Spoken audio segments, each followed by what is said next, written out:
Alam mo ba kung ano ang unang tawag sa palumpo noon?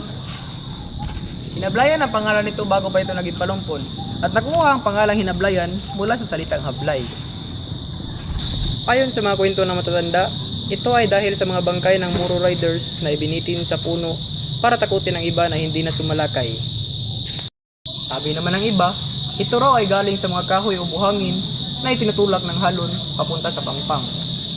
Dahil sa kasaganaan nito sa dagat, nag-isintro ang palumpon sa ibang pang bayan noong panahon ng Espanyol. Narito ang mga pangyayari sa kasaysayan noon. Noong 1620, tinatag ang pamayanan sa tabing dagat na tinatawag na hinablayan. Pagdating ng 1837, dumating ang mga yung sila. Nagtayo sila ng unang kapilya para hindi sila magpasok ng Mororidis.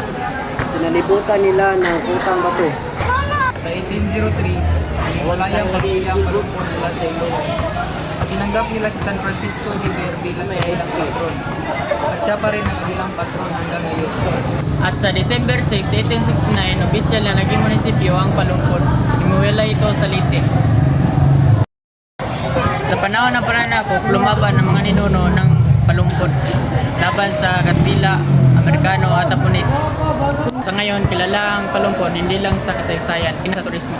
Sikat ang Kalangaman Islands at ang mahigpit na pangangalaga ng kanilang yamang dagat.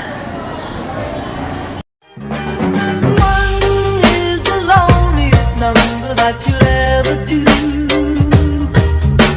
Two can be as bad as one. It's the loneliest number since the number one. One is the loneliest number that you'll